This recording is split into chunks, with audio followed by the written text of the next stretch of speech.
Here. Thank you very much for coming tonight. The Vegan Society has been going for 71 years. It's the oldest vegan society in the world, and we're very proud to be hosting this talk tonight. I will introduce Michael in a moment. But first, a couple of words about the Vegan Society. We're based here in Birmingham. We've not actually hosted an event like this for health professionals before, so we're very excited to see you here. We're focusing on making veganism mainstream with all sectors of society. Today, for example, I went to Bristol, where I spoke at the Bristol Food Connections about the environment, and that was taped by Radio 4. That will be on Tuesday as part of their wider series of Costing the Earth. So we're focusing on elements that have to do with veganism, including environment, including health, and of course the rights of animals. And Vegan Society is very proud to be hosting Michael Greger tonight. He is a physician who's very famous in writing books and currently public health director at the Humane Society of the United States. I saw Michael Greger speak in 2004 at the Animal Rights Conference. It was very entertaining. I'm sure you will be very entertained tonight.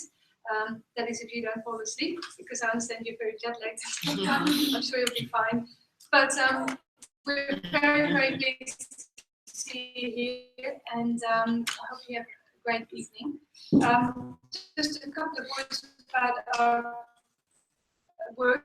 We also work with Research Advisory Committee, 21 weeks. As Michael Greger's joined that Research Advisory Committee, so it's really good kind of clout and credibility on our committee. And we'll be looking at the latest evidence in health, in environmental studies, and of course the rights of animals, to make sure that veganism is on the map and is on people's radar throughout society.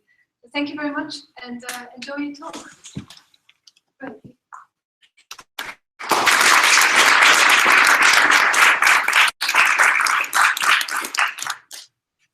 Thank you. Good evening, everyone. Allow me to begin on a personal note. This is a picture of me taken on the top. I was diagnosed with end-stage heart disease and sent home to die. She already had so many bypass operations, you basically run out of plumbing at some point. Confined in a wheelchair, crushing chest pain, there's nothing more they could do. Her life was over at age 65. You heard about this guy, Nathan Pritikin, one of our early lifestyle medicine pioneers, and what happened next is detailed in Pritikin's biography.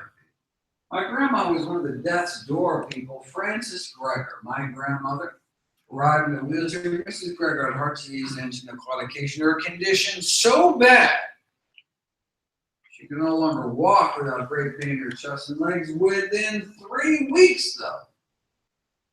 She's not only out of a wheelchair. There's a picture of my grandma at her grandson's wedding. 15 years. Doctors had abandoned her to die.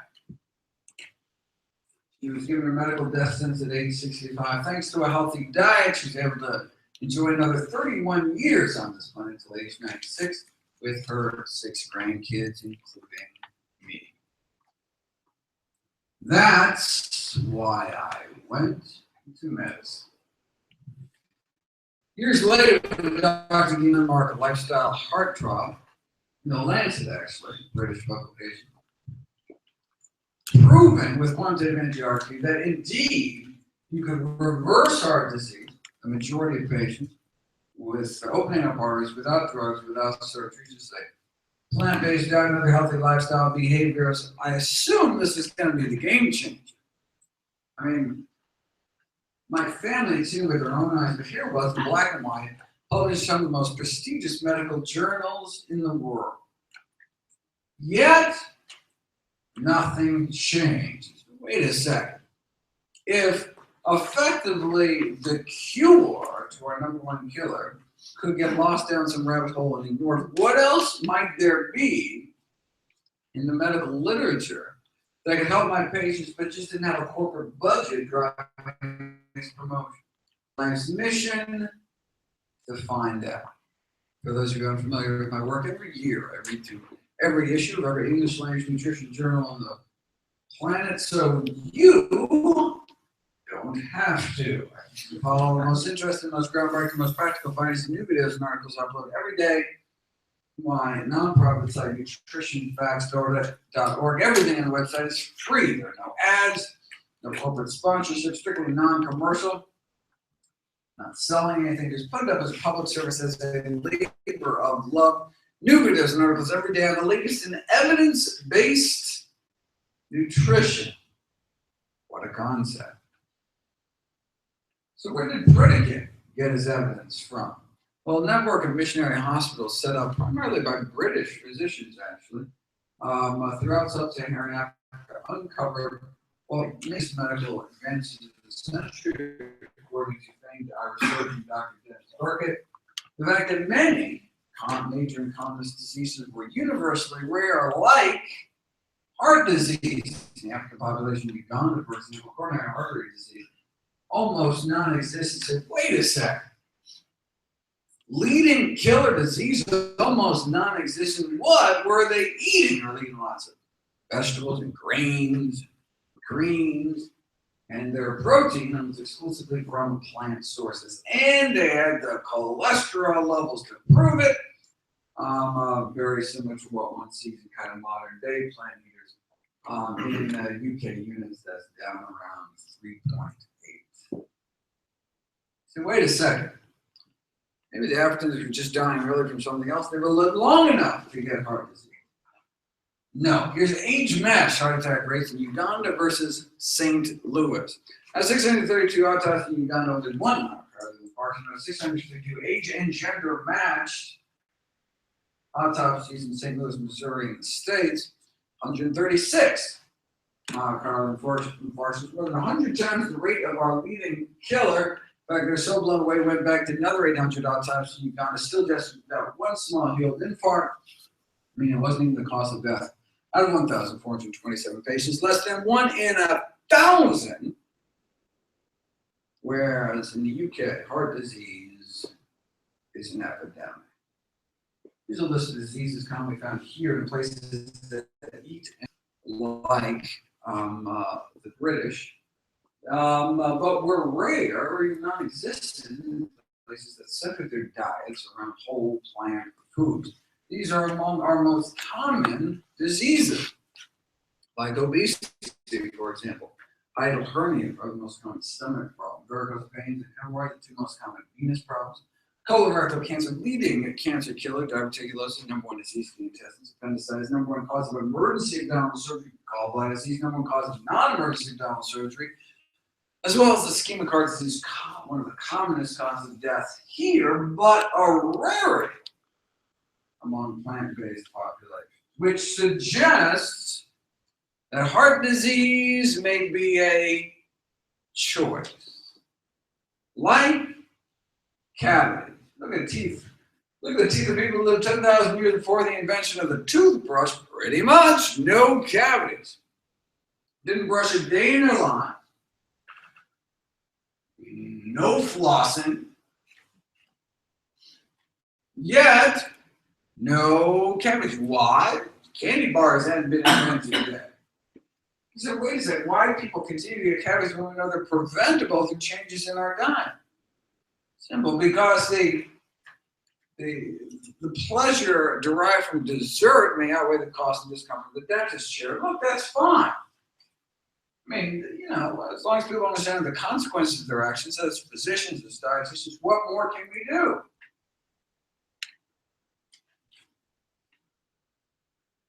Well, what about instead of the plaque in our teeth?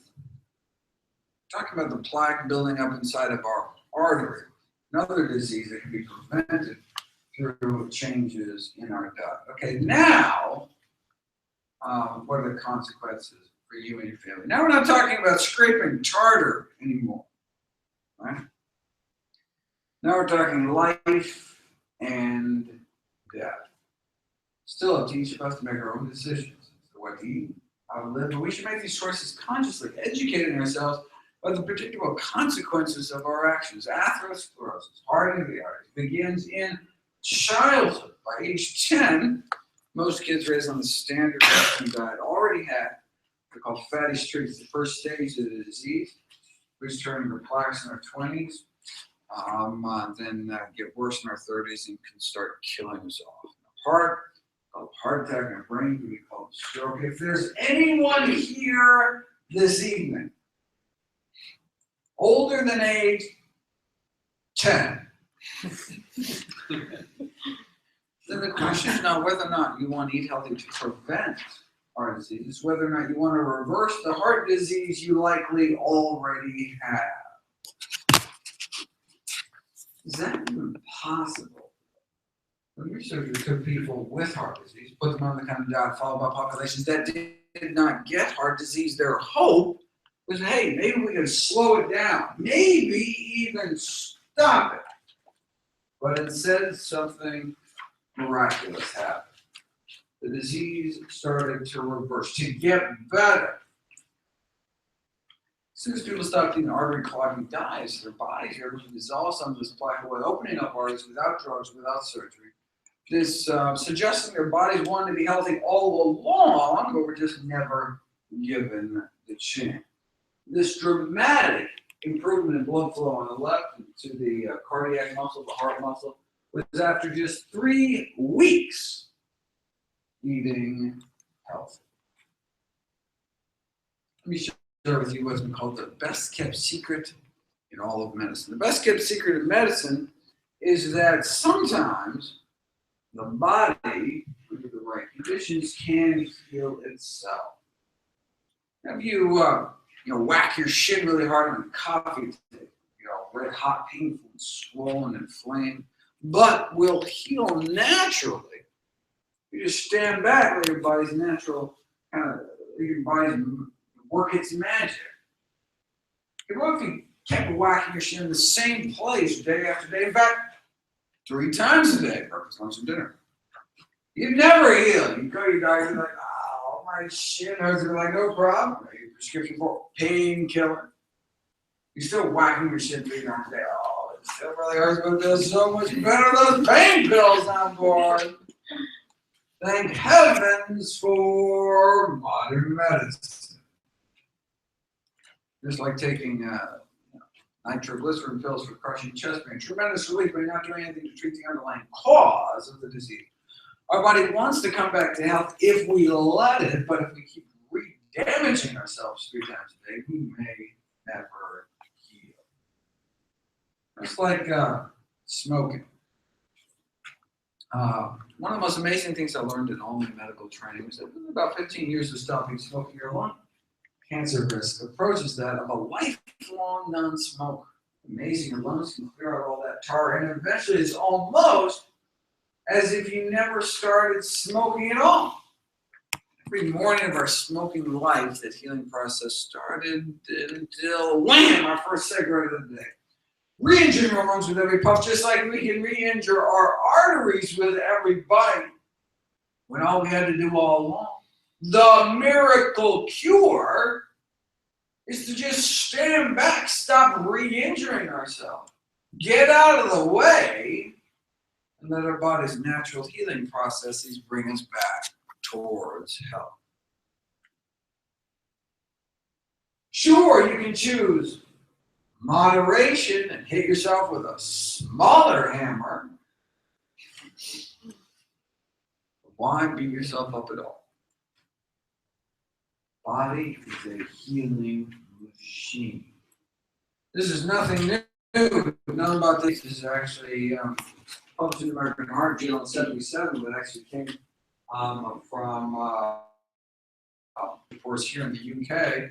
It's reports like Mr. FW here, heart disease so bad couldn't even make it to the mailbox. I keep saying mailbox. What do you call it here? Post box. Heart disease so bad couldn't even make it to the post box. Started eating healthy. A few months later, he was climbing mountains, no pain. Now there are these new anti-angina drugs on the market now. Costs thousands of pounds a year, but at the highest dose may be able to extend exercise duration as long as 33.5 seconds. It does not look like those choosing the drug route are going to be climbing mountains anytime soon.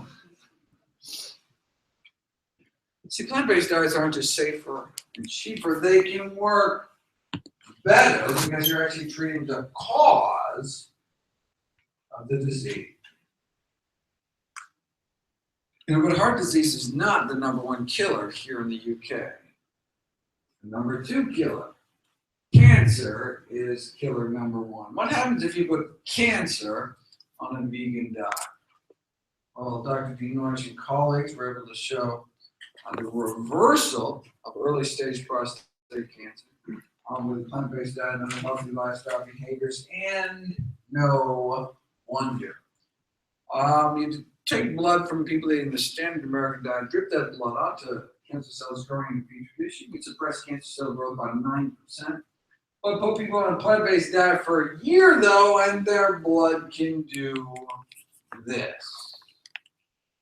The blood circulating throughout the body of those eating plant-based diets has nearly 8 times the stopping power when it comes to suppressing cancer growth.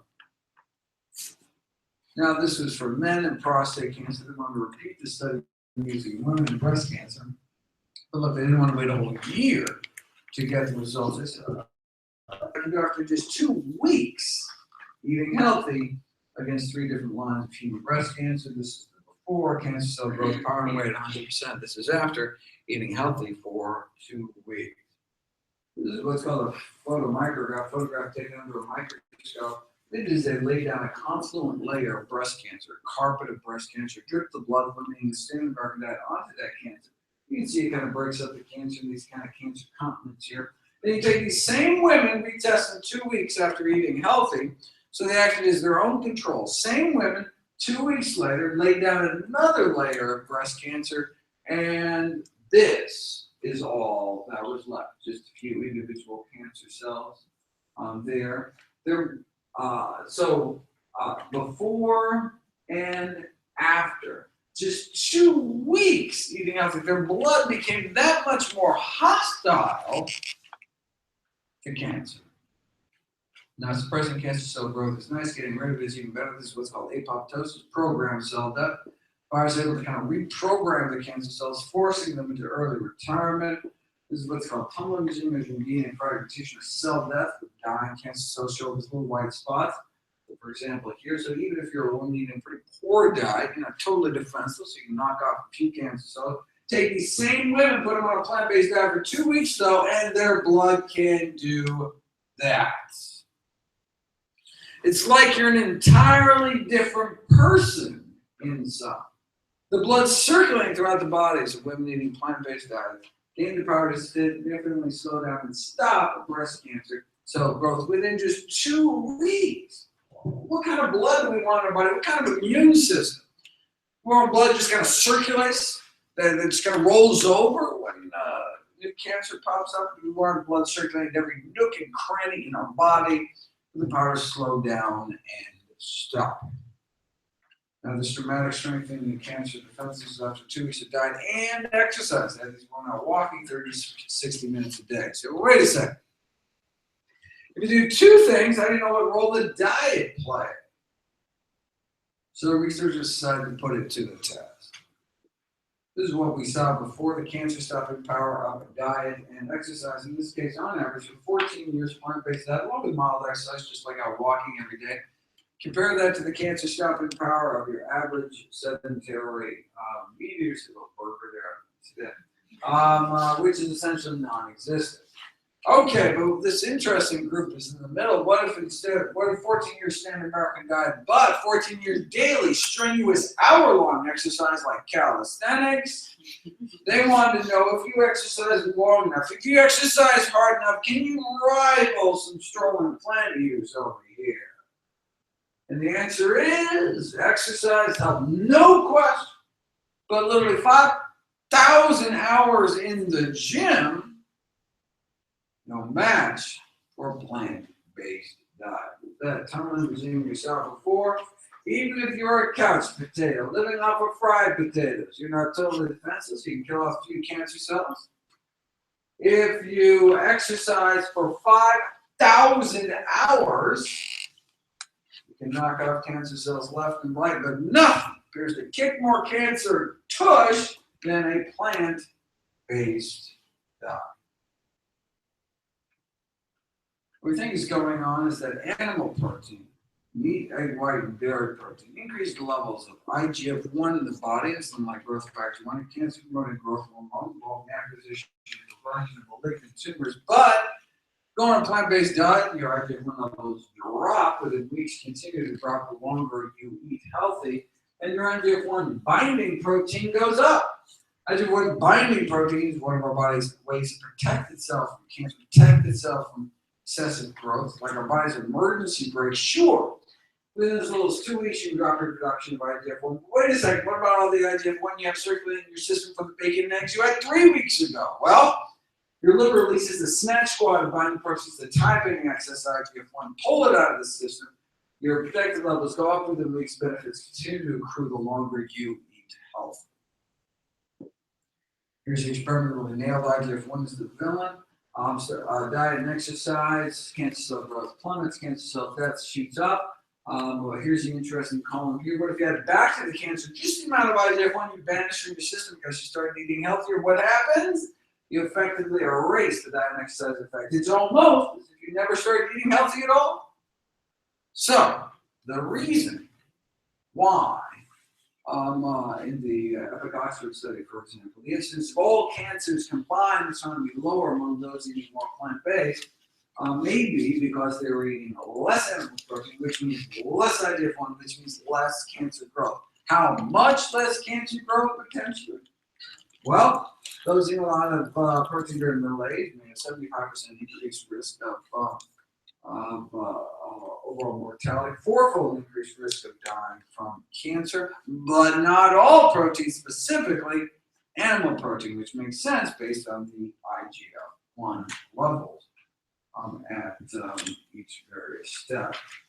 The academic institution where the study was done sent out a press release with a memorable opening line that chicken wing you're eating could be as deadly as a cigarette. Arguing that, look, eating a lot of animal protein may increase risk 4-fold die from cancer, which may be comparable to smoking cigarettes. So, what was the response of the nutrition science community to this revelation that diets high in meat, eggs, and dairy can be harmful health as smoking? Well, one nutrition scientist suggested that it may be dangerous to tell people about these results. Why? Because a smoker might think, hey, why bother quitting smoking? My ham and cheese sandwich is just as bad for me. So let's not tell anyone about this whole meat and cheese thing. Reminds me of a famous Philip Morris cigarette ad that tried to downplay the risk by saying, you think secondhand smoke is bad. Increasing risk of lung cancer 12%, 16%, 19%. One of those. It's late. Sorry. 19% increased risk of lung cancer. Well, look, drinking 1 or 2 glasses of milk every day, maybe 3 times as bad, 62% increased risk of lung cancer.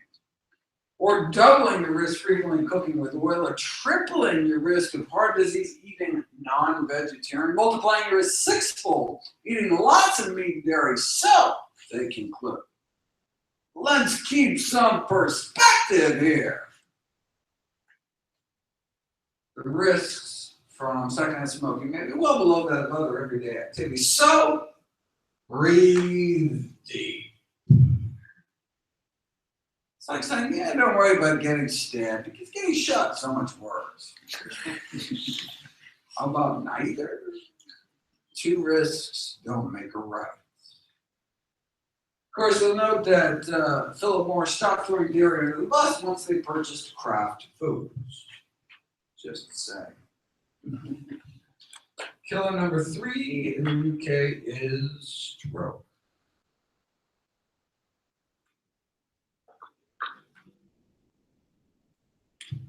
preventing strokes, the main part involving lots of potassium-rich foods. But most people don't even reach the recommended minimum daily intake of potassium. And by most, I mean more than 98%. The states more than 98% Americans eat potassium deficient diets because 98% of us don't eat enough plants. Potassium comes from the word potash, taking a plant, put it in a pot, reduce it to ash, you left with potassium, potassium, vegetable alkali. So they got his name. But who can name me one food particularly high in potassium? Bananas! This is a smart crowd, professional crowd. We know bananas, I'm just. You know, wherever I speak around the world, that's the one thing everybody seems to know about nutrition. Like bananas, I don't know, like, did Chiquita have a great PR firm or something? Anyway, it turns out bananas don't even make the top 50 sources of potassium. Coming in at number 86, right behind fast food vanilla milkshakes. It goes fast, and then bananas. In fact, when I was writing the new book, I went back to check, they make sure they hadn't changed the database, and indeed, the USA Nutrient Database has since been expanded now. Bananas don't even make the top 1,000 sources, coming in at number 1,611, right after Reese's Pieces. The most concentrated source of potassium. Number 1, greens. Number 2, beans. Number 3, dates. And bananas don't even make the top 1,000. In fact, if you look at the 8th leading cause of death in the UK, bananas could be downright dangerous.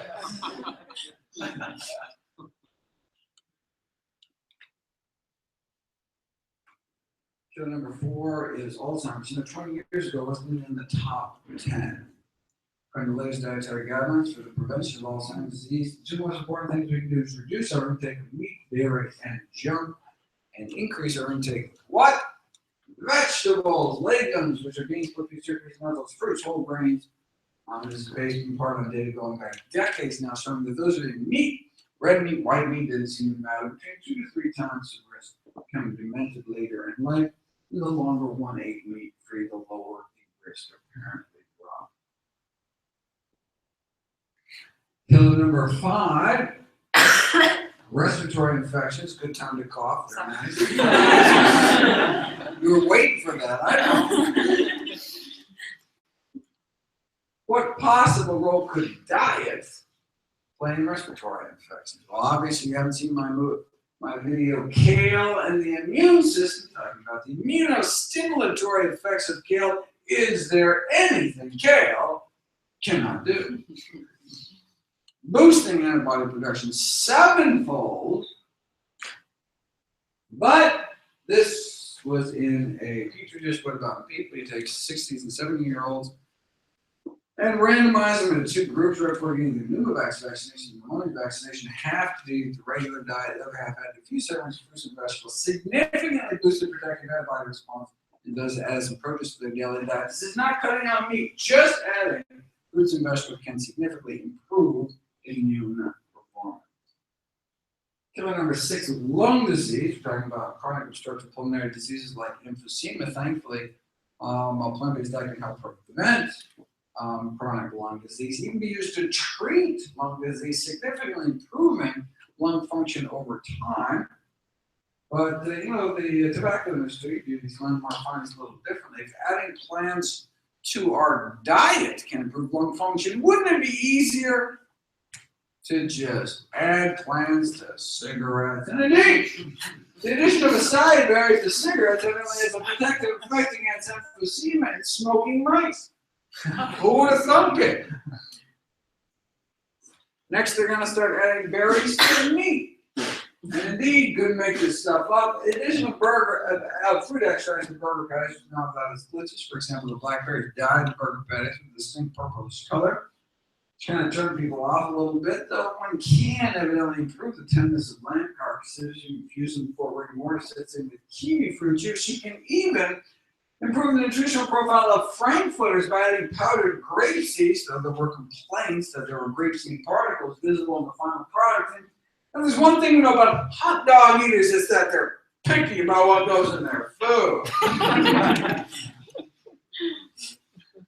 Oh, big anus? Okay, but great.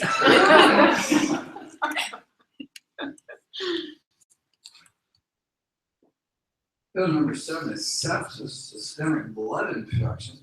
Certainly foodborne bacteria can burrow through the intestinal wall into the bloodstream, or women can creep up into their bladder. We've known for decades that's actually bacteria crawling up from the rectum that cause bladder infections, but only recently did we discover where this reservoir of UTI causing E. coli is coming from, bladder infection causing E. coli, and now we know chicken is a reservoir. We now have we have this DNA fingerprinting proof of a link between farm animals, meat, and bladder infections. Solid evidence that urinary tract infections can be what's called a zoonosis, or an animal to human disease. So wait a second, who undercooks chicken? Can't you just use a meat thermometer, cook the meat through? What's the big deal? The big deal is what's called cross-contamination. Take 40 families, give them a frozen chicken, prepare and cook in their home as they normally would, and multitudes of antibiotic-resistant bacteria jump from the chicken into the guts of the volunteer even before they eat it. So you can incinerate that chicken to ash. You don't have to eat it in the oven. You're already infected before it makes it into the oven. Within days, the chicken bacteria multiply to the point of becoming a major part of the person's gut flora. Chicken bacteria is like taking over. So it's like, what if we follow safe handling guidelines too and actually follow official recommendations like spray everything with a dilute bleach solution, wipe everything down, etc. Even if you instruct people how to do this, and you come in afterwards, swab around their kitchen, you find significant levels of Salmonella, Campylobacter, serious human pathogens in various parts around the kitchen.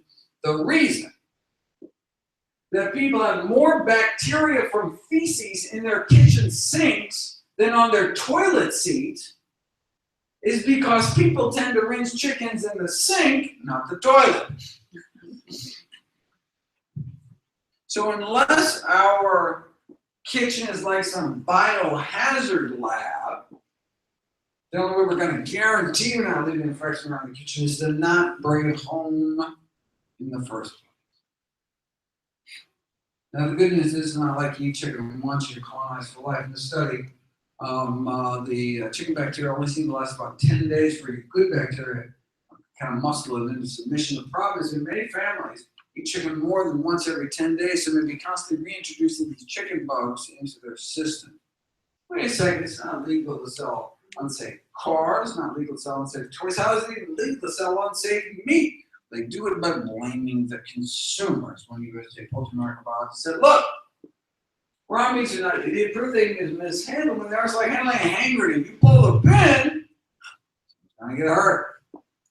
Now, somebody question the wisdom of selling hand grenades in supermarkets. Our poultry microbiologists disagree, saying, look, it's the consumer that has most responsibility. It's like a car company saying, yeah, we install faulty brakes, but it's your fault for not putting your kid in the seat. Head of the CDC's Food Poisoning Division famously responded to this blame the victim attitude coming from the meat industry. Is it reasonable? She asked. Is it reasonable that if a consumer undercooks a hamburger, their 3-year-old dies? Is that reasonable? Now, to worry the meat industry's on it, they just got FDA approval. The states for bacteria and virus they can spray on the meat. The industry has expressed concern about consumer acceptance of these so-called bacteria fakes may present some of a challenge to the food industry. So, of course, they're not going to label it or anything, but they think that's going to be a challenge. Check out their other bright idea. The effective extracted house life is a sciencey way of saying you want to smear a maggot mixture on the meat. Now, it's a low cost, and so think about it.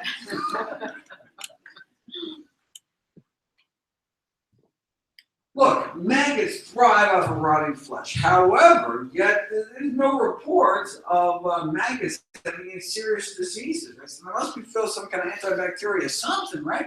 You ever seen a maggot sneeze? I don't think so. So, let's take some maggots, come 3 days old, wash them off, time on, a little vitamin extraction here, and voila! Safer meat. Killer number 9 is liver disease. Let me drink out of my wine glass.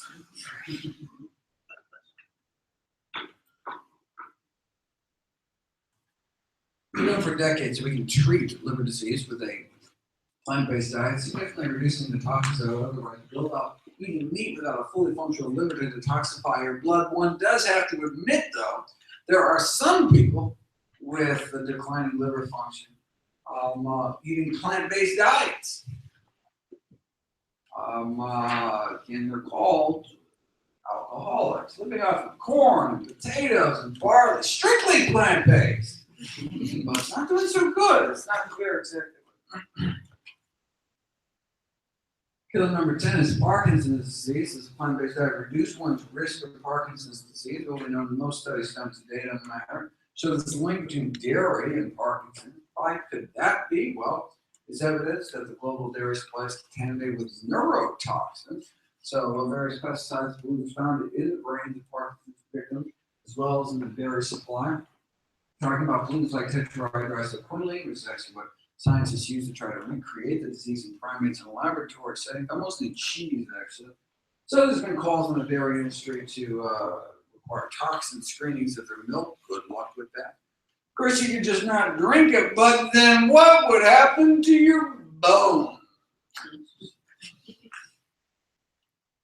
That's a marketing ploy. Drinking milk does not appear to reduce one's risk of hip fracture. Whether drinking as an adult, whether drinking as a teen, doesn't matter. It'll work. May even increase fracture risk, which may explain why those countries with highest fracture rates also have the highest dairy consumption. So Swedish researchers decided to put it to the test.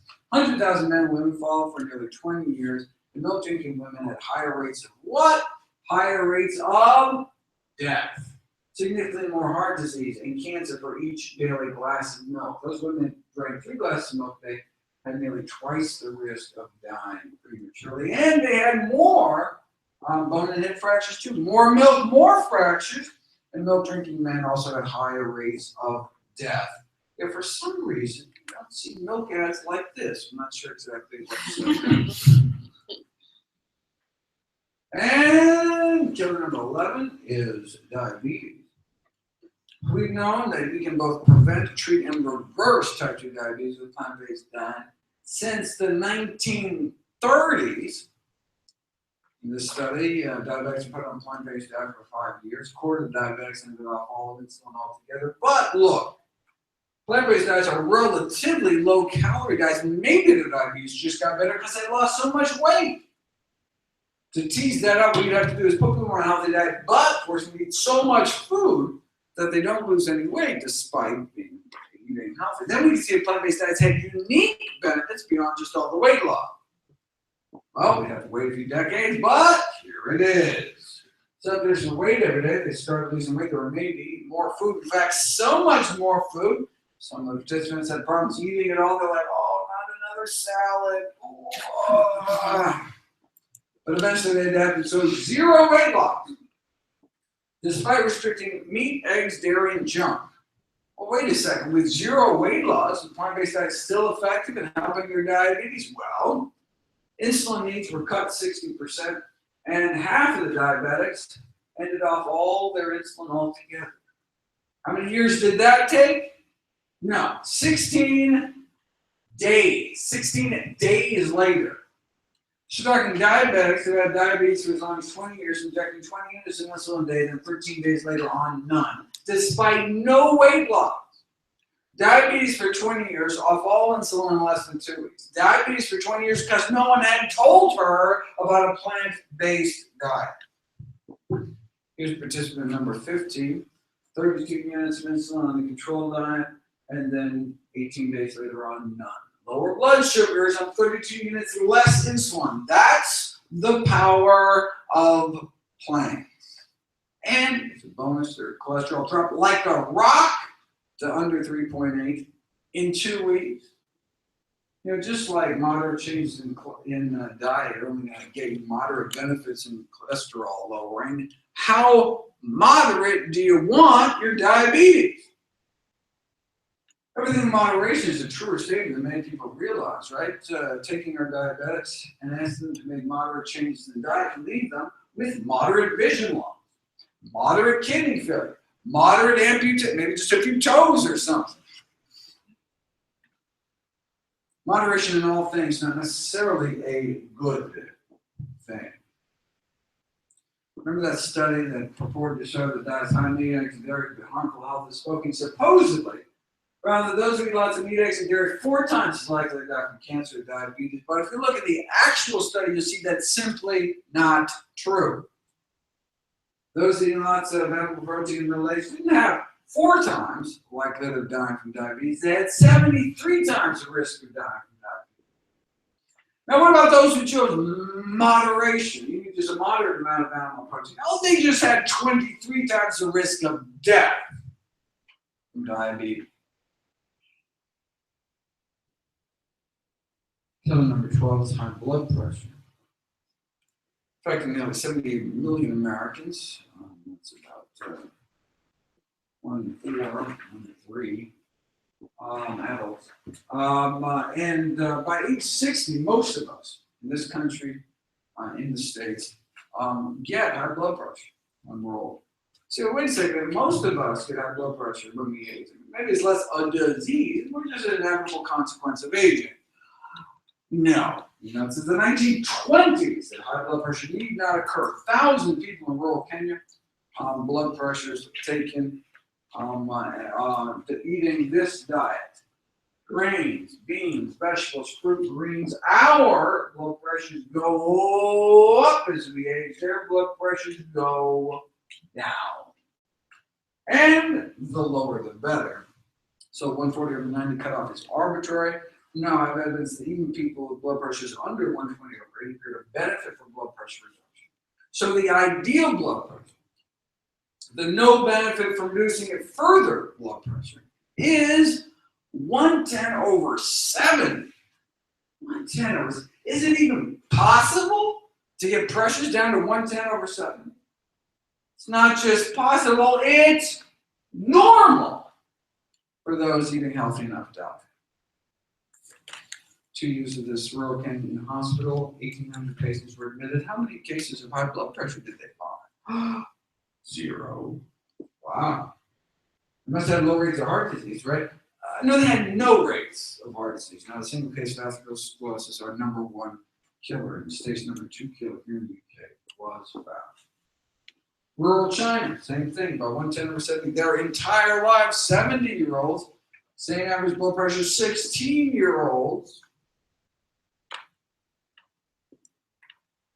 What was the commonality? Asian diet, African diet, vastly different, but they shared that they were plant-based day to day.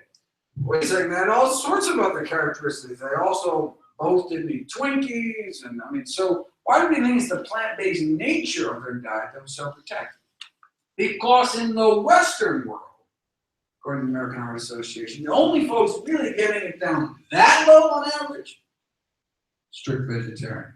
Coming in at about 110 over 65. This is the largest study of plant-based eaters to date. The Adventist 2 study looked at about 89,000 Californians comparing people non-vegetarian, so-called semi-vegetarians or flexitarians, who eat more on kind of a weekly basis and a daily basis, compared to the people that ate no meat except fish, compared to people that ate no meat period, compared to people that ate no meat, eggs, dairy. What they found a stepwise drop in hypertension rates the more and more plant-based the diet appeared to become. Same thing with obesity, same thing with diabetes. So sure, we may be able to throw the majority of our risk out the window being strictly plant-based, but it's not black or white, it's not all or nothing. Significant benefits accrue any step along this way towards the spectrum of eating healthy.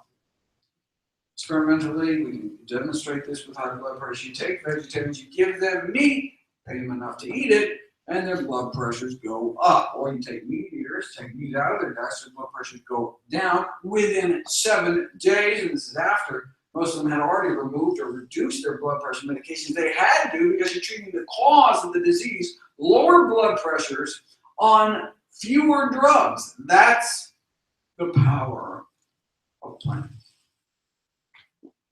So, does the American Heart Association recommend a no-meat diet? No, they recommend a low-meat diet, so-called DASH diet. So wait a second.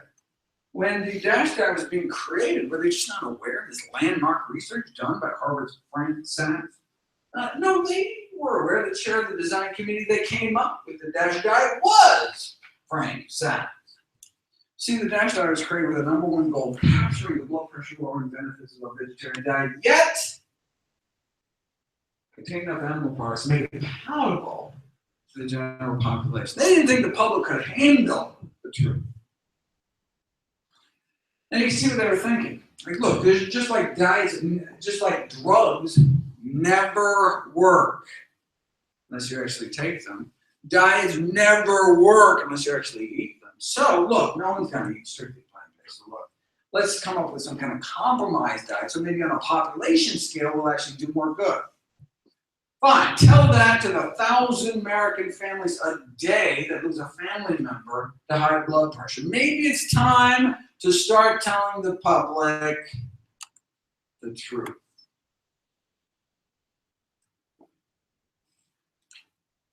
We talked about liver failure. What about kidney failure? Plant-based diets can be useful in both preventing and treating kidney disease, and no wonder kidneys are highly vascular organs. Our researchers discovered 3 dietary risk factors associated with declining kidney function. #1, protein. #2, animal fat.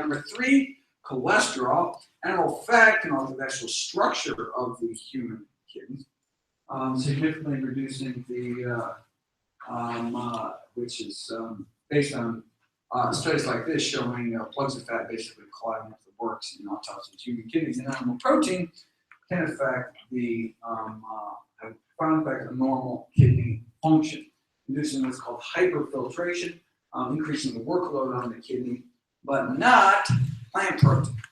So, for example, if you give people a meal of tuna fish, you can see increased workload of the kidney 1, 2, 3, increased pressure in the kidneys 1 to 3 hours after a meal, both non-diabetics and diabetics. So we're talking, adverse effects, not decades down the road, but literally within hours of it going into our mouth. Okay, but wait a second. What if we had the exact same amount of protein, but instead of a tuna fish salad sandwich, you had a tofu salad sandwich? What would happen? Well, they tried it. What happened? Absolutely nothing. Kidneys can handle plant protein without even batting an eyelash. Why? Why does animal protein cause that overload reaction, but not plant protein? We think it's because the inflammation triggered by animal protein. How do we know that? Because if you give a powerful anti-inflammatory drug along with that tuna fish, you can abolish that protein leakage hyperfiltration response to meat ingestion. And then there's the acid load. Animal protein-rich foods such as meat, dairy, and eggs induce the formation of acid within the kidneys, which can lead to something called tubular toxicity, damage to urine-making, delicate urine-making tubes within the kidneys. Animal foods tend to be acid-forming, particularly fish, actually the worst, whereas plant foods tend to be either neutral or actually alkaline, base-forming to counteract some of the acid produced by our diet, particularly dark green leafy vegetables. So, the key to halting the progression of kidney disease may lie in the produce aisle, not the pharmacy. No wonder then that plant-based diets have been used to treat kidney failure for decades. This is a protein leakage on a low-sodium diet, which is what typically we as primary care docs would put people with declining kidney function on. Switch to a supplemented vegan diet, then back to conventional vegan, turning on and off, switching on and off kidney dysfunction like a light switch based on what was going into the mouth. And finally, killer 14, suicide. Known for years that people that eat healthier tend to feel healthier. Only about half is cross-sectional, and only half about the depression, anxiety, and stress scores compared to those that eat meat. Researchers suspected it may be something called arachidonic acid, this inflammatory omega-6 fatty acid, found particularly in chicken and eggs. So also found in beef sausage, etc., other animal products, but predominantly chicken and eggs. Well, if you remove chicken, eggs, poultry, fish, other meat from people's diet, you can significantly improve mood within just 2 weeks. So this arachidonic acid may be adversely impacting mental health via a cascade of neuroinflammation, brain inflammation. But we may be able to clear this inflammation from our brains within as few as 2 weeks by reducing our intake of eggs, chicken, and other meats. Am I just cherry picking here? What about all the other diets that have been proven to improve mood? For all the other studies, there aren't any. So this is a recent review found that only that plant-based diets are an intervention, was found using this rigorous study designed randomized controlled trials to significantly improve mood. It's hard to cherry pick when there's only one cherry. Yes.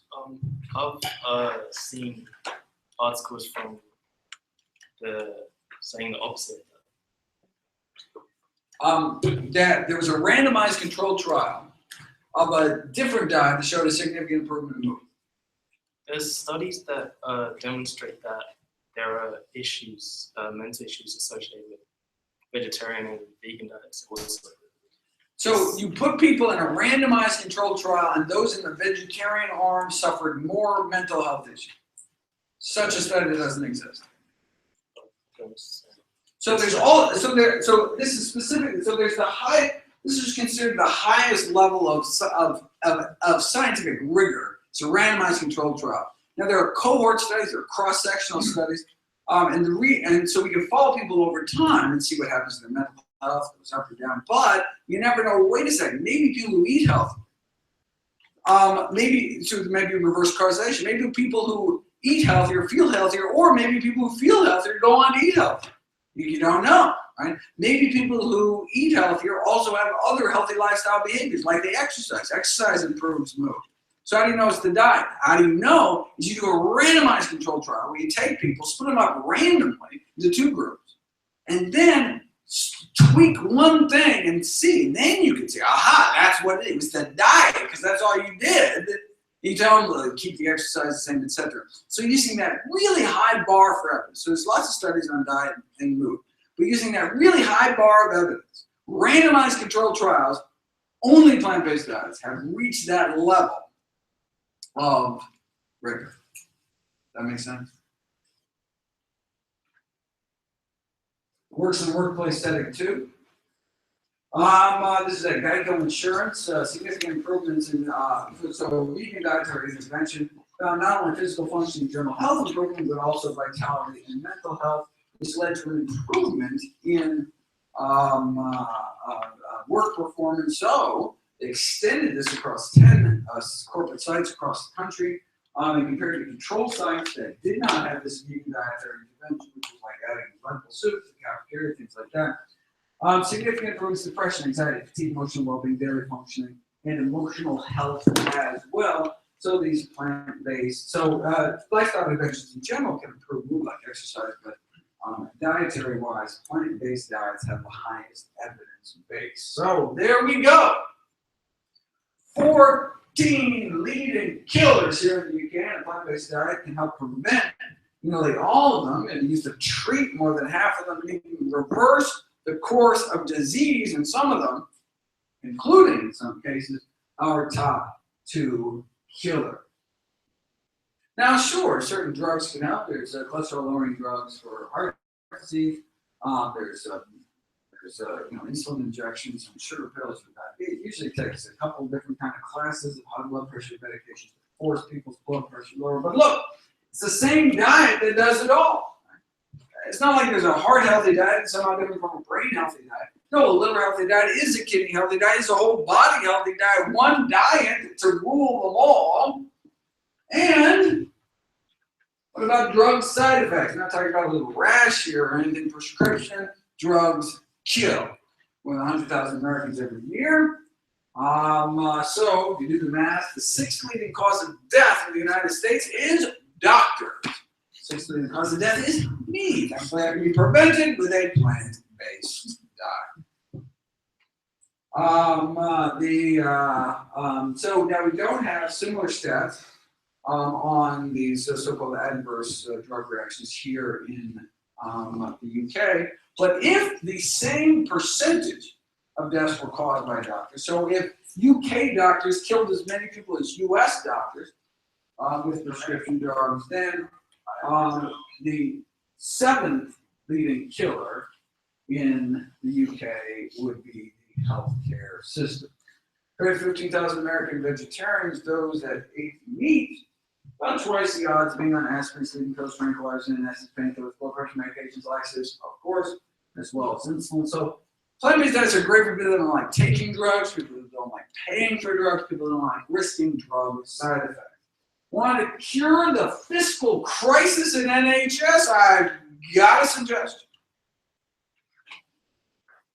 There's only one diet that's ever been proven to reverse heart disease in the majority of cases. That's a plant-based diet. Anytime anyone tries to sell you on some new diet, do me a favor, ask them one simple question. Wait, saying, has this diet been proven to reverse heart disease? You know, number 2 killer of me and all my loved ones. If the answer is no, why would you even consider it?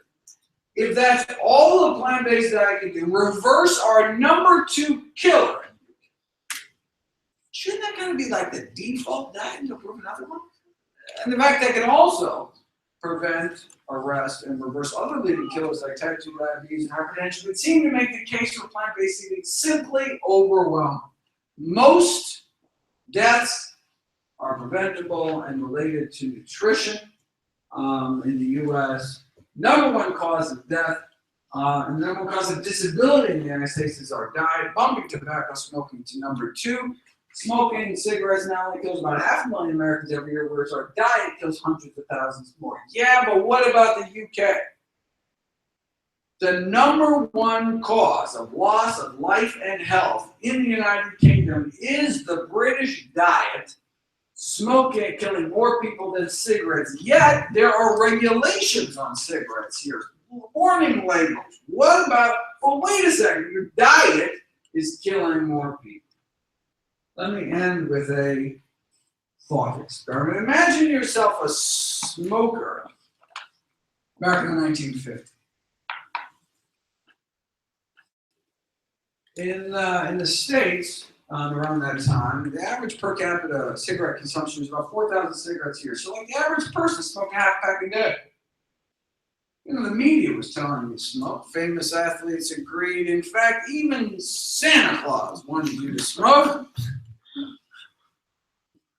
I mean, look, you want to keep fit and stay slender, so you make sure to smoke. You eat lots of hot dogs to stay trim. Eat lots of table sugar to stay slim and trim. A lot better than that apple there. I mean, sheesh.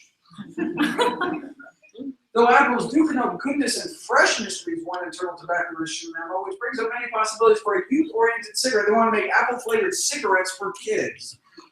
Shameless. For digestion's sake, you smoke. I mean, look, no curative powers claimed by fellow Mormons, but they smoke. Blow in her face, and she'll follow you anywhere.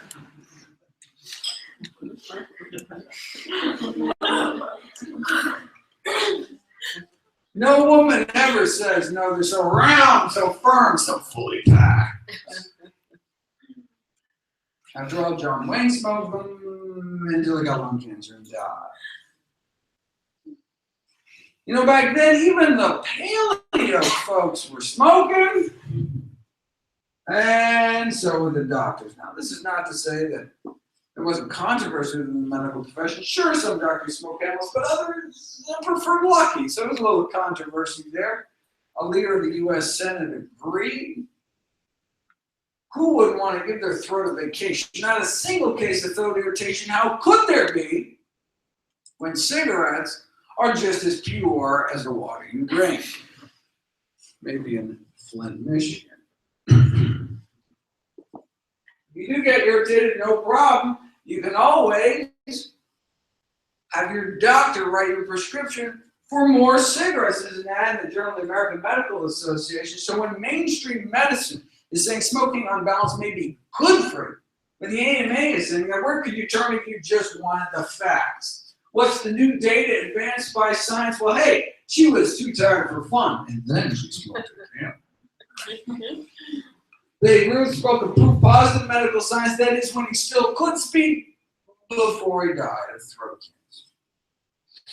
Now, if by some miracle there was a smokingfacts.org website back then that could then give the science directly, bypassing commercially corruptible institutional filters, you would have become aware of studies like this. This is an inventive study out of California in 1958 showing non-smokers at least 90% less lung cancer than smokers. This wasn't the first. When famed surgeon Michael DeBakey was asked why his studies in the 30s linking lung cancer and smoking were simply ignored, he had to remind people what it was like back then. You don't understand. Smoking was everywhere. It was in the movies. Medical meetings were one heavy haze of smoke. Smoking was, in a word, normal. So, back to our thought experiment. If you're a smoker in the 50s in the know, what do? With access to the science, you realize the best available balance of evidence suggests your smoking habit not so good for you. Should you change or do you wait? If you wait until your doctor tells you, between puffs, to quit, you have cancer by then. If you wait till the powers that be officially recognized, like the Surgeon General did in the subsequent decade, you're dead by then. In fact, it took 7,000 studies and the deaths of countless smokers before the first Surgeon General's report against smoking came out. You'd think maybe after the first 6,000 studies, can we give little people a heads up or something? Powerful industry. One currently wonders how many people are dying needlessly of dietary diseases. Maybe we should have stopped smoking after the 700th study like this. As a smoker in the 50s, on one hand, you had all society, the government, the medical profession itself telling you to smoke. On the other hand, all you had was the science. If you're even aware of studies like this. All right, let's fast forward 55 years. You know, there's a new Adventist study out of California warning people about something else they may be putting in their mouths. And of course, it's not just one study. Put all the studies together, mortality from all causes put together, all sorts of diseases significantly lower among those even more plant-based. So, instead of someone going along with Britain's smoking habits a few decades ago, well, imagine you or someone you know and your client going along with Britain's eating habits today. What do? With access to the science, you realize, the best available balance of evidence suggests your eating habits not so good for you. So do you change or do you wait? If you wait until your GP tells you to change between bites, it can be too late. You know, even after the Surgeon General's report came out in the States, the medical community still dragged their feet, always the last one on board. The AMA actually went on record officially refusing to endorse the Surgeon General's report. Could it be because they just were handed a $10 million check from the tobacco industry? Maybe. Okay, so we know why the AMA was sucking up to the tobacco industry, but why weren't individual doctors speaking out? Well, there were a few at the time speaking up against industries killing millions, but why not more? Maybe because the majority of physicians themselves smoke cigarettes. Just like the majority of physicians today continue to eat foods that are contributing to our epidemics of dietary disease. What was the AMA's rallying cry back then? Everything in moderation. Extensive scientific studies have proven smoking in moderation, oh, that's fine. Sound familiar? Food industry uses the same tobacco industry tactics, twisting the science, misinformation. The same scientists for hire paid to downplay the risks of secondhand smoking toxic chemicals. The same paid for by the National Confectioners Association to downplay the risks of candy. Same paid for by the meat industry to downplay the risks of meat. Animal foods, processed foods, may be contributing to 14 million deaths every year. So plant-based diets can be considered kind of the nutritional equivalent of stopping smoking. How many more people have to die, though, before our respective governments say, don't wait for open heart surgery, to start eating healthy as well? Until the system changes, we need to take personal responsibility for our own health, for our family's health, for our patients' health. We can't wait until society catches up to the science again, because it's a matter of life and death. Now, Dr. Kim Williams became president of the American College of Cardiology last year. He was asked why he follows his own advice that he gives to all his patients to follow a plant-based diet. I don't mind dying, Dr. Williams replied.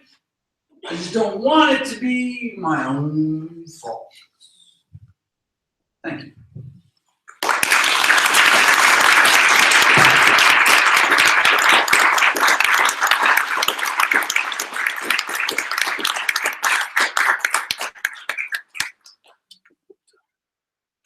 Thank you so much, Michael. That was fantastic. Thank you very much. I'd like to give you a little gift. It's a vegan trademark, so safe to eat. Ooh. It's a little treat, so maybe not as healthy as we've just been discussing, but This is the chocolate truffles with kale inside. that's right. Really? That's right. It's absolutely fun.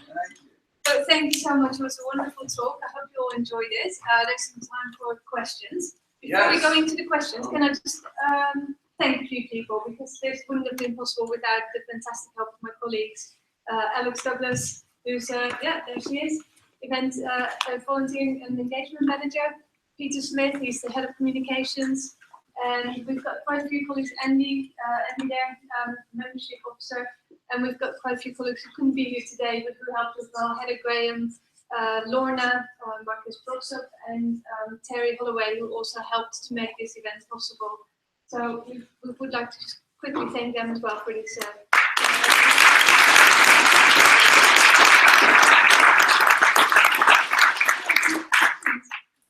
Get out of the way.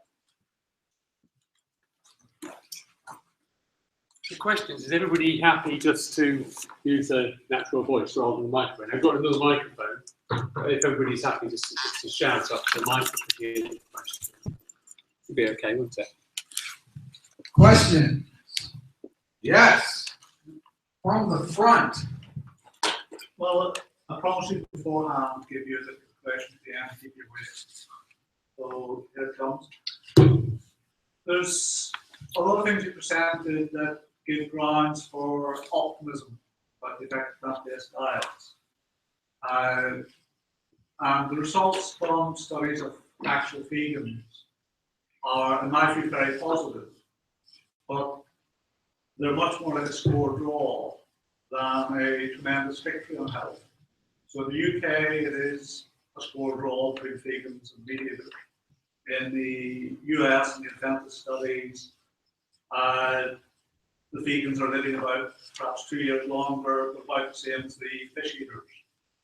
So could you comment on why you would think the differences are not large? So a number of things.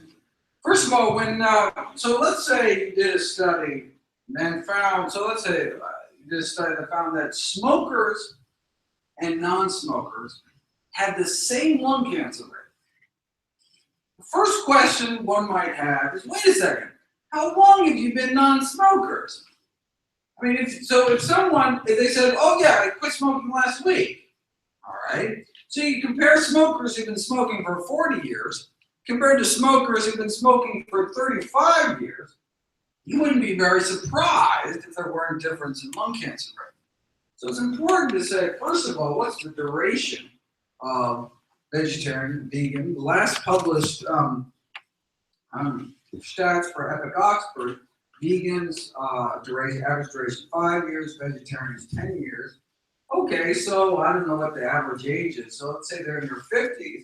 So we're talking people who ate meat for 45 years compared to people who ate meat for 50 years, or 55 years. So would we imagine much different, particularly something like epithelial tumors that take literally decades to manifest? We're talking about heart disease starts in childhood. Okay, so that's one thing. Another thing is, well, wait a second, why do we see these tremendous differences between these original kind of plant-based populations and what we're seeing now, like the sub-Saharan Africa, like the rural China, and these places, where essentially our chronic diseases didn't exist? That's what inspired all these interventional studies, etc. Well, the difference is that these people were not eating vegan diets, they were eating whole food, plant-based diets. They weren't eating processed food. So a good proxy would be like fiber intake. So if you want to know how many whole plant foods someone's eating, you can just kind of, well, what's your fiber intake? Because unless you're doing fiber supplements, you know, since fiber is missing from animal foods and from processed foods, find out how much fiber they're eating. It gives you a sense of how many whole plant foods they're eating. Okay. So I remember I talked to Tim Q here in Berlin last, he's one of the principal investigators for Epic Oxford last week in Berlin. He was so excited, he was so proud to show that his British vegans were eating more fiber than any of the vegetarians, than the meat eaters. In fact, it was like a straight line. And with the vegans at the top, vegans in the UK eating 30 grams of fiber a day. For anyone who doesn't know that, edible. In fact, that doesn't even, for men, doesn't even reach the recommended minimum daily intake of fiber in the United States. That's how low fiber. All right? Now, of course, we're doing better than everybody else, but let's look at the disease. Let's look at the fiber intake of people who actually reversed these chronic diseases, didn't get these chronic diseases in the first place. Ornish, there's heart disease reversal diet, 68 grams of fiber. Okay, rural China, 77 grams of fiber. Rural Africa, where they didn't get all these amazing diseases, which started us all on this path, between 80 and 120 grams of fiber a day. What about our Paleolithic ancestors based on fossilized feces? You actually see what people were eating. Average, the estimate, 104 grams of fiber every day. For millions of years, 100 grams of fiber a day. And the vegans, 30? Why? Because you know what they're eating? They're eating vegan donuts and vegan ice cream and vegan, you know, I mean, right? A couple decades ago, maybe if the vegans were like, hell, what did they eat? They eat fruits and vegetables. What else is there to eat? Now you can eat all the junk you want. There were actually, so there was like a vegan festival here today. Chocolate-covered caramel marshmallows. Vegan! But chocolate-covered caramel marshmallows nonetheless. And so I think that may be a different. That's way you may see the difference between these disease-free populations, the disease reversal populations, and kind of modern vegans. That's why I encourage people to eat a whole food plant-based diet. As a physician, someone tells me they're on a vegan diet, that tells them what you don't eat. It doesn't tell them what you do eat. I go to all these college campuses, they're living off of French fries and beer or Coca-Cola, right? Totally vegan. Not particularly health promoting. Someone tells me they're on a whole food plant-based diet. Aha, I know what you're eating. You're actually eating your vegetables. All right, I think that's important. Certainly another issue that we go on vitamin B12. So they took serum. They took blood from these vegans. The largest study, I believe. Well, I don't know if they did even more people with Adventists, but vegans. The percentage of vegans who are vitamin B12 deficient. 52%. The average vegan walking around this country, vitamin B12 deficient. Why? Because they're not supplementing with B12 or eating B12 fortified foods or what? So, okay, I mean, that's serious. Anyone eating a plant-based diet must ensure a regular, reliable source of vitamin B12, and if not, you can become paralyzed, blind, dead, on down the list, right? And so there's an interventional study in Taiwan. I don't know if I talked about it in the book. I have a video about it, where they found in this population of Taiwanese vegetarians or vegans, probably very close, probably not a lot of dairy, with just as stiffened arteries and just as thickened artery walls in their carotid arteries, the big arteries going to the brain, between vegetarians and meat eaters. Just as stiff, just as thick of kind of plaque in their arteries, right?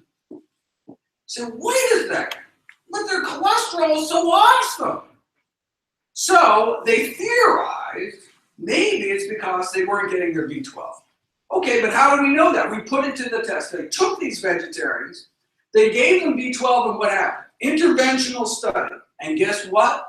All of a sudden, their INT, the thickness of their carotid wall shrunk, their arteries became less stiffened, they became, so their arterial health reflected their healthy diets.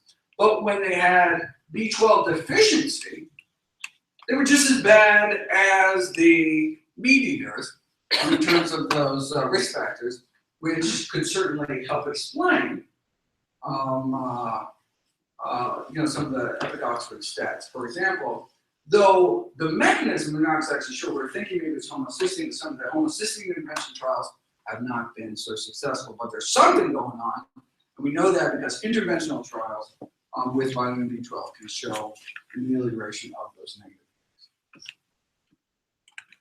Yes, Andrew. Apart from B12, is there anything else you recommend that vegans should supplement with? So, the only other vitamin not made by plants is vitamin D, which is made by animals such as yourself when you walk outside in the sun. But I just discovered that you no longer live in Australia and that you live here. Living in Australia, now we're not worried about vitamin D so much, but during the winter months, no matter how long you're sunbathing naked out here, you're not going to be making enough vitamin D because the sun's rays are at such an angle.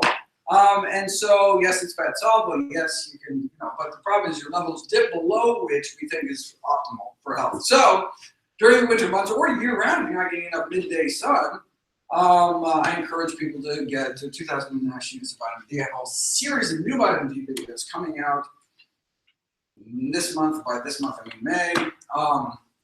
And so, there's all sorts of exciting new vitamin D stuff out, and I'll do that. So, I encourage people to take vitamin D. So vitamin D, B12, and iodine for pregnant women in particular. Of course, everyone's got to get iodine. It's particularly a problem for pregnant women.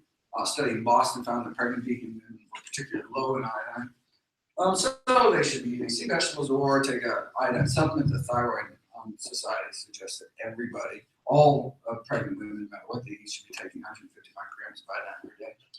Throughout pregnancy, probably a good idea. And then it depends. If you're an alcoholic, you need to do certain other things. And there's different classes of people that may need more supplementation. The only other thing, more kind of general basis, is I think we should consider taking pollutant-free long-chain omega-3s, EPA, DHA. I recommend 250 milligrams of microalgae-based DHA every day. It's not for heart health because the results have been really disappointing for both primary and secondary prevention with both advice to eat fatty fish and fish oil supplements, but for actually preservation of cognitive health. And I got another number of videos coming out on that as well. Yes? I've got a question. It's kind of going back a little bit to the first question. So he was saying about how the difference between the death rates. Mm-hmm. And essentially I was raised eating meat. I ate meat for about 10 years. I'm now changed to a vegetarian diet. And I'm wondering what's the actual difference for me if I went to a vegan diet now?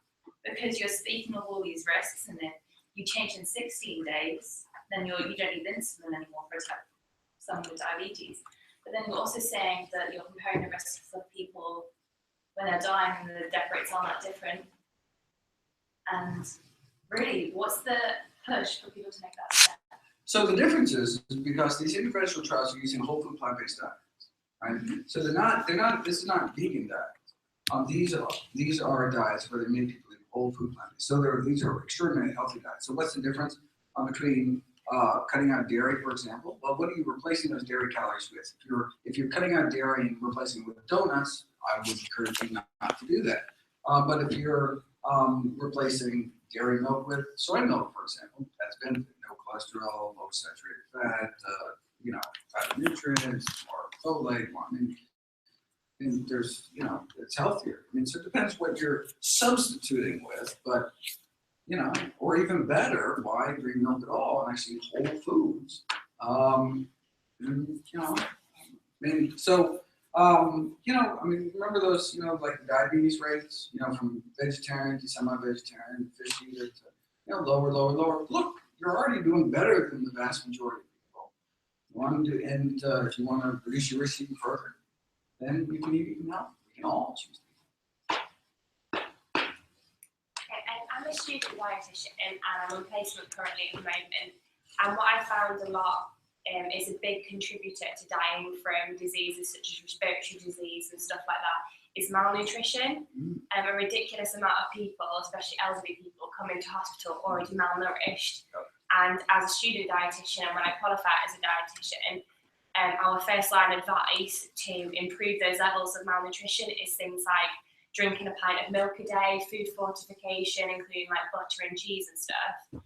And my question to you is, what about those people who are malnourished and that malnourishment itself is contributing to those levels of people dying from things like respiratory disease? Is a vegan diet necessarily going to help them?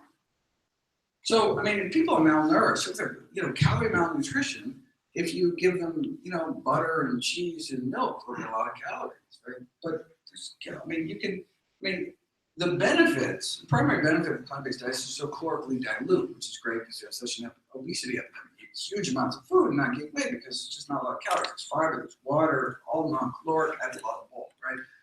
But there are calorically dense plant foods. So if you're actually trying to put on weight, you're actually trying to correct someone's malnourishment. You have a vegan athletic woman who lost her period because she's so low calorie, so low fat. You can use nuts and nut butters and seeds and dried fruit and smoothies. So lots of kind of calorically dense foods that you can add. Avocado that can add to someone's diet. There's no reason we have to increase the risk of heart disease by, you know, giving them, you know, saturated fat and fiber foods. And it's just, yes, animal foods have more calories, so does junk food, right? But that's you know, that shouldn't happen. That people should be energy deficient, and if they do, well, we should feed them with healthy foods to get them their energy back. That would be my suggestion. Yes? I think I'm a fellow student dietitian here with my friend. I think maybe what she's getting at is that because we work in hospitals, people come in chronically malnourished, we have a very limited amount of what we can provide them in the hospital. We can't go out and get nuts and nut butters and give them to our patients. We only have milk and full fat milk and nutritional supplements that are full of whey protein and fat to give them to build them up. We don't have the resources to go outside of the hospital and get them these things. We actually only have fat-based supplements to build them up. And unfortunately, a lot of these people are protein deficient too. Okay. So the supplements we give them are oil-based, and there's only 2 supplements on the market we can give them, but they won't get any of the vitamins or any of the protein that we need. So we're kind of stuck at the moment with vegan or calcium or allergy patients as to giving them what supplements. We're kind of screwed, really. Well, I mean, it's all, yeah, no, so, I mean, look, all hospital patients, what are you feeding patients in hospitals? I mean, just some of the worst food. And you're kind of stuck because what do you got to do? Run out and grab an apple from the, right? I mean, so yeah, you're working in a system that is not geared around, you know, ideal patient health. So what can we do? Well, once we gain independence, once we get out of school, we can practice medicine dietetics the way we want to practice it, and that, you know, we look at ourselves in the mirror every day, and then we can work as advocates in the field to actually change things. But as a student, I understand the need to keep your head down and choose your battles, and you've got to graduate, you got to get through it all. But then, hopefully the profession will provide you enough professional autonomy to, once you finally get out, you get whatever degree, credential, be able to practice nutrition in a way that's helpful. But I mean, it's not just an issue for students, it's qualified dietitians that work in the hospital that have the same issue. What we actually have to do is order double portions of meals just to reach their requirements. And that's all we can do. Well, I would bring in a suitcase of food. They got them with wheels these days. You can just no, that's But then we sad can't to bring hear food into the hospital. well, you sneak it in. But then when my neutropenic cancer patient dies because I brought them in a carton of soda, Yeah, so which I that's haven't interesting. So they're actually, I actually have a video. If anyone's interested, I just gave this talk at the Google headquarters, and you can share that link with them. But no, I actually have a video on the neutropenic diet. It turns out it's just not true. The sense that you can't give people with neutropenia, fresh fruits and vegetables. just can't give them that skin. It's actually, if you actually do these randomized trials, yes. I'm a qualified dietitian, so I know how difficult it is for you. But just to say, there's now a plant-based nutrition group as part of the public health nutrition group of the British good. Dietetic Association, Nice. thanks to all the work of the Vegan Society. Right. It's getting students, lots of Right. dietitians to come in. We're putting the facts there for the benefits of the plant-based diet. So hopefully we'll change the Right, but culture. is there going to be something other than Ensure they can give their patients? I mean, Looking at other things that they can be given, yes, All right, that's still good. be energy dense, but nutritious, right. All help right. the malnourished patient. All right. Because having to bring in the blender, that's So I've got a question. please. I agree with sort of like your principles behind a vegan diet, and obviously as an evidence-based practitioner, you've got the evidence there. But as a dietitian who's promoting, the healthiest diet to patients, what is your advice for, say, 14, 15, 16-year-olds, young adults who aren't aware of the things like calcium deficiency, iron deficiency that you can get from a vegan diet if you're not aware of the plant products that are rich in those foods? What would you suggest that, is the way that as a practitioner I can go forward and ensure that vegans are getting a balanced diet? They can come to you. You can tell them. If you don't have a medical condition, you're not referred to a dietitian. Right. How do you think is the way to go about promoting Oh. a balanced diet in terms Well, of so micronutrients? that's the role the Vegan Society should play. There's actually in Australia, there was a court case of a woman who, inspired by the Vegetarian Society in Australia, one of them, went vegan because it was like some slaughterhouse video and she just couldn't stand the thing of it. And she became critically B12 deficient, nearly died, or had some horrible thing happen to her. And she sued the Vegetarian Society saying, wait a second, you didn't tell me that this could kill me. I don't know what happened to the thing, but she got the point. I mean, the Vegan Society should be saying, this is that you need to work, that you need to make sure that that you're eating just because a well-planned vegan diet is appropriate for all stages of the life cycle, infancy, pregnancy, old age, and it has health benefits, all that, you can screw it up, right? Well-planned vegan diet. Now, every diet has to be well-planned. You get all sorts of teens eat crappy diets all over the place, right? But when teens eat non-vegan crappy diets, what happens? They get a tummy ache.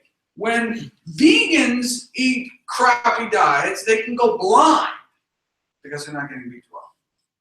Do you think there's scope and, like an area within the vegan society to promote that more rather than promoting the vegan diet itself and the benefits of that, maybe shifting more towards, if you're going to be a vegan, these are the benefits, but also this is what you need to be careful I think about. you can do it. I think you can do it simultaneously, because otherwise you want to have one message without the other. You want it to be, B12 fortified diet of whole plant foods is super healthy, has all these wonderful benefits. It helps the world, it helps the animals, it helps whatever you want to write.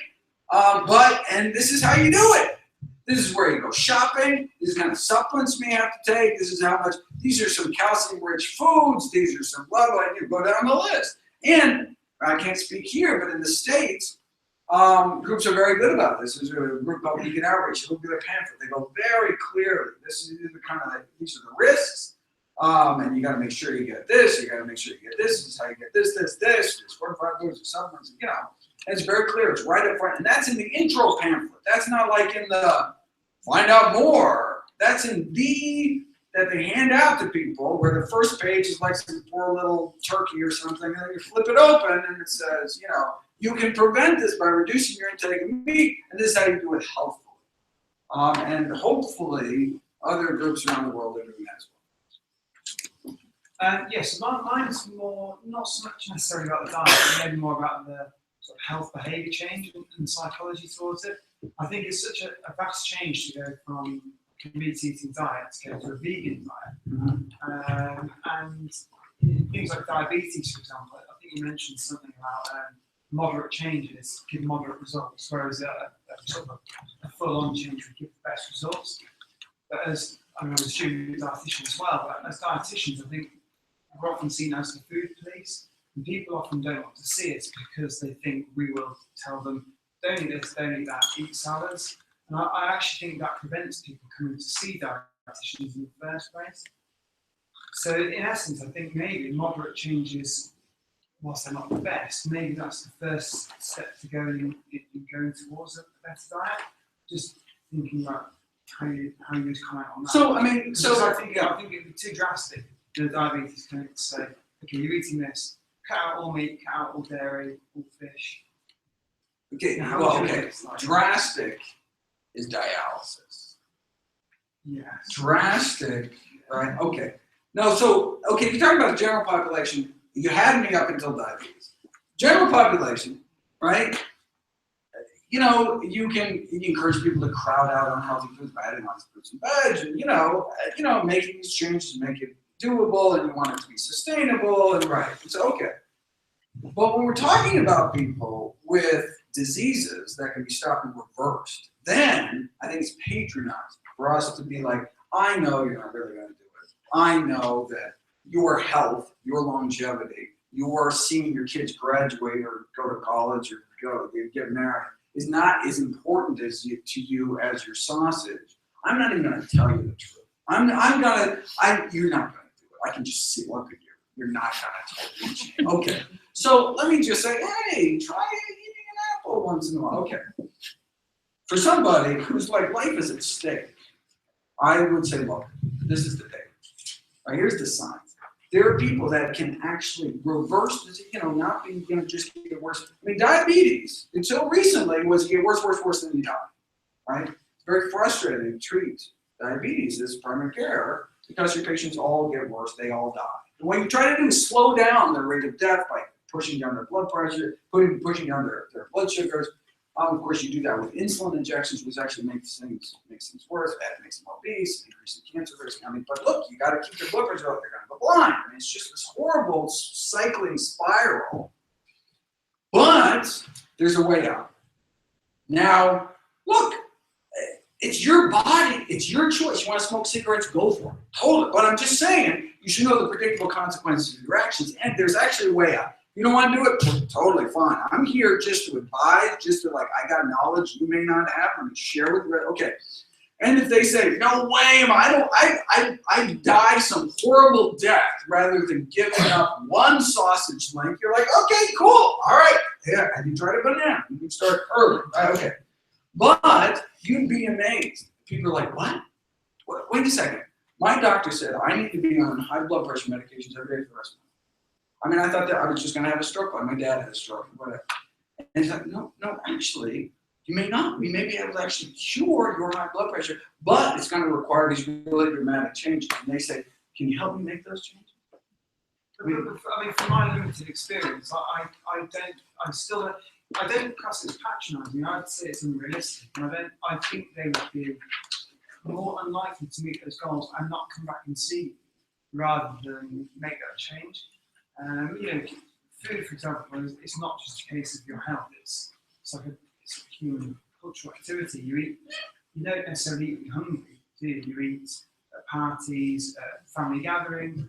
So I wouldn't class it as patronising. I didn't want to come across like that. I would just say I don't think it's necessarily realistic to expect such big changes, even when you explain. Well, what about telling them? You may not expect it, but my concern, the patronizing part, would be if you made up your mind and you didn't even tell them. You didn't even present it to them. Be like, I know you're not going to do this. So, okay. Now, but look, if you tell them, I mean, look, it's like smoking. It's like one of the most powerful interventions for smoking cessation is having a doctor tell you to stop smoking, right? It hardly ever works. There's like a 97% fail rate, but that's one of the most powerful. It's like one of the best things we have, right?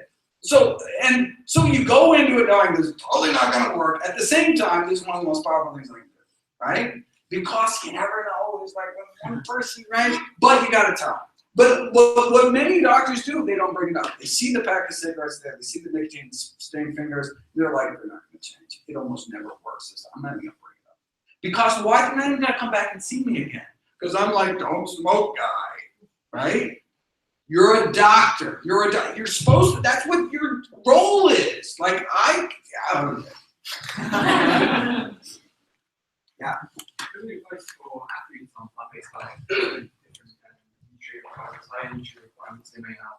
And obviously we hear a lot about protein, but athletes obviously they're going to sweat more, they'll lose more magnesium in the sweat. People are already often magnesium deficient. Any advice on that? Well, I mean, the big thing, so for like endurance athletes, it's just getting calories. They just have to eat so much food to maintain their level of energy expenditure. And by doing that, they kind of automatically get everything else. So it's like, wow. I mean, so if you all of a sudden eat, 10,000 calories a day, if you're like swimming, that burns so many calories, you lose so much heat, right? So you're like, swimming miles and miles a day, you're eating 10,000 calories. Just imagine the massive amounts of nutrients you get, right? So you're getting, 5 times as much protein, 5 times as much vitamins, minerals, everything. And so it just kind of comes along with, the higher energy. And so if you're eating whole plant foods, you're just getting mountains of nutrition. So you're getting that extra nutrition without even having to worry about it, really.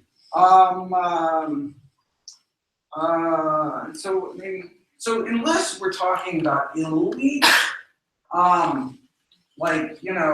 elite level athletes, really, there's not much. For most people who are really active, consider themselves athletes, kind of weekend warriors, go hiking, and try to exercise every day, go to the gym. There's really not much difference in terms of nutrient requirements from them and the general slovenly, sit on the couch all day people.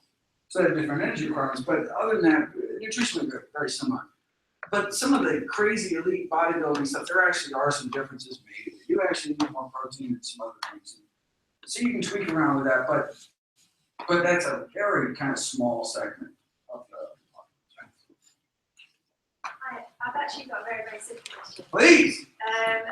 One of the slides you had before, I just wanted the reference for it. Sure. So it's the one where it got dieted with smoking. Yeah. Oh, yeah. So that's the global burden of disease study. So it's the largest study on risk factors for disease in human history, funded originally by the World Bank and now by the Bill and Melinda Gates Foundation. Global burden of disease study, and it came out in the Lancet. So it's the Lancet. So the Lancet, that was the original publication of it took up the whole issue. I mean, they took, and it's a GBD study because there's like 100 authors. That's because it's done by institutions around the world. It's a massive undertaking. And so they try to find out what really are the leading killer risk factors.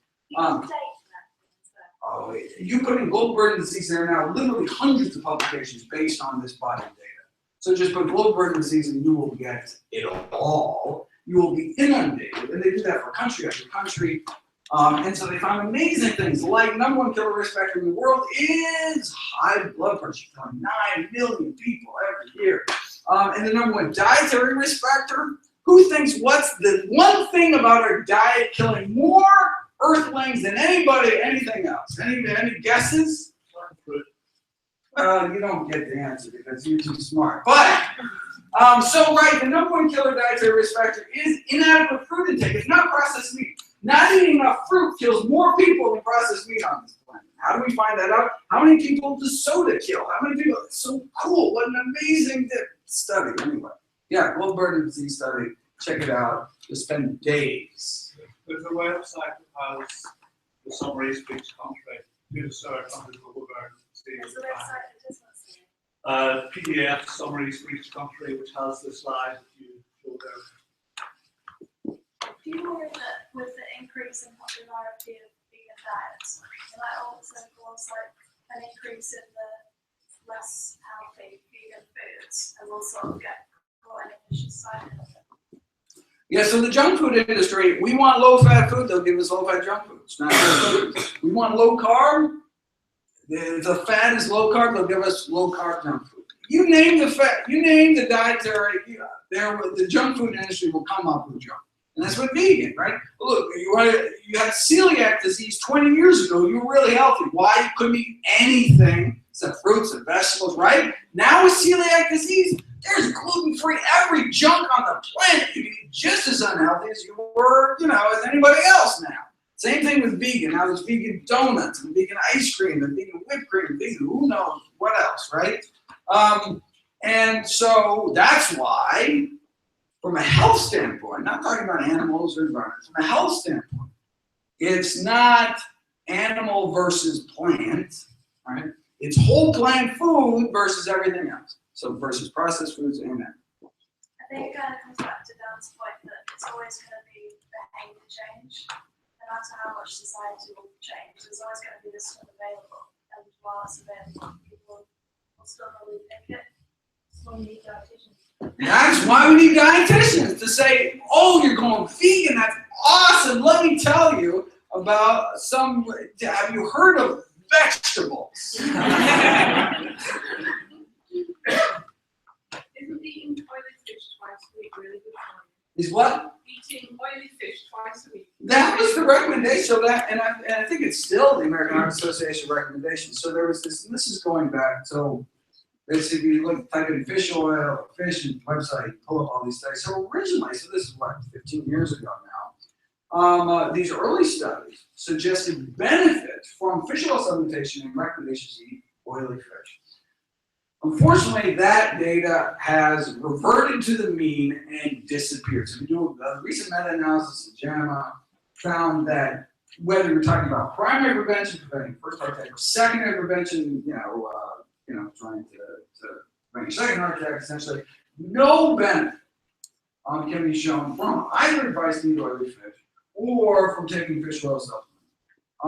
And so there's this billion-dollar industry that came out based on these sort of studies. But even the same researchers that did that original amazing study that found a 30% drop in cardiac death in people who ate all these fish, the same researchers with a larger sample size actually found not only that didn't exist, but there's actually adverse effects in the fish group, and then overall we see no benefit.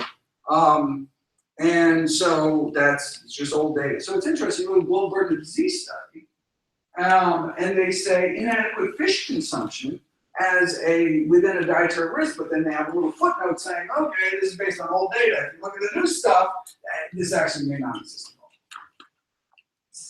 Sorry, it's Val's question.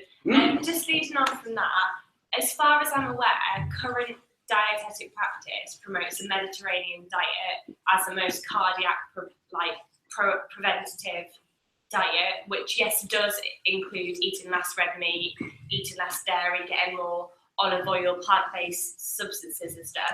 But it still includes recommendations of eating fish twice a week.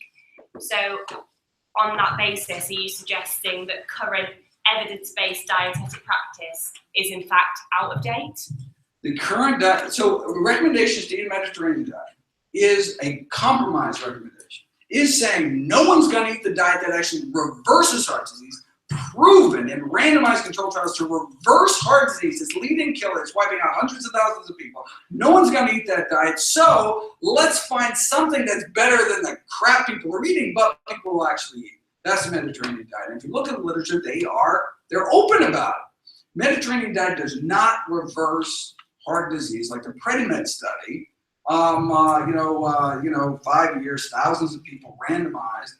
And so, for example, those randomized to eat high nut diets, they had half the stroke risk. People that weren't randomized to high nut diets, that's awesome. Cut stroke risk in half. They were still having strokes. That's not, it was still a stroke promoting diet. It was less stroke promoting than the other. But still, wouldn't we want a diet? There's only one diet ever proven to reverse heart disease.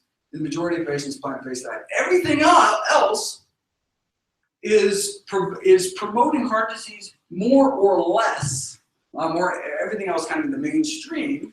And so So again, if your patient's not going to do it, if your patient's not going to eat a diet that's actually going to reverse their disease, they say, hey, how about some pasta primavera? Lots of greens on top, and there's good and bad things about Mediterranean. It's got a lot of refined, refined flour, and it's got a lot of salt, and it's got a lot of other things. But you can tweak healthier. Look, right? Diets don't work unless you follow them. A plant-based diet is useless if you don't eat it. Useless, right? And so, look, if we can get people to eat a Mediterranean, okay, but if someone's actually willing, but we should be telling our patients that there's this ideal, and so the ideal amount of cigarettes is 0. 1 pack is better than 2, but I gotta tell you, 0 is ideal. Can I ask your view on the mono diet?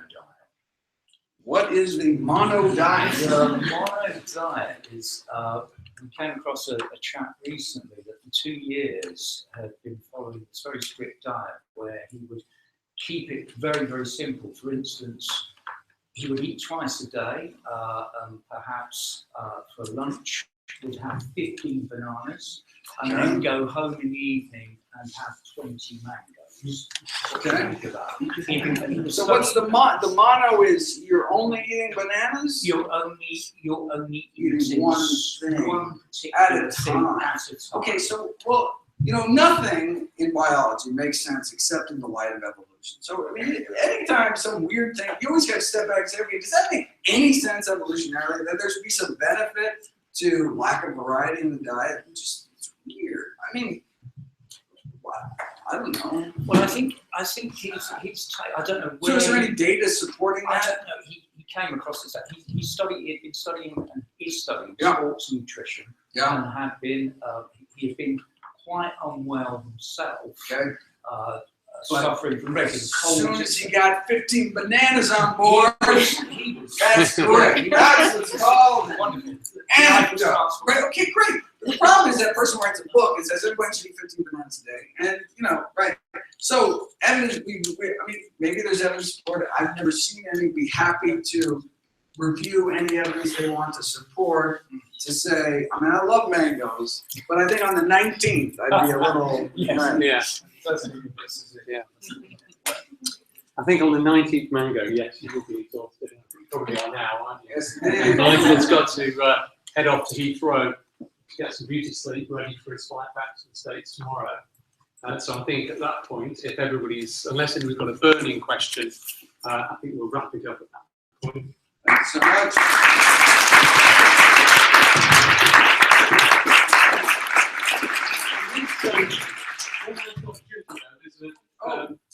I need to point out for people who want to add this accreditation for the CPD, then the website that you need to go to complete some 3 simple multiple choice questions that Michael put is by the door there, so take the web address for that. And also we have some copies of Michael's books, only a few of them. They're normally $14.99, I think. We're selling them at £10 today to take those away. And I guess as long as Michael has time before he has to leave, if you want Michael to scroll in it, I'll be happy to. So we'll go to the front if you want those. And please come and pick up what is actually called a welcome pack, but actually I suppose that's called a leading pack. So there's some information about the Vegan Society there. Absolutely. So that's great. Cool.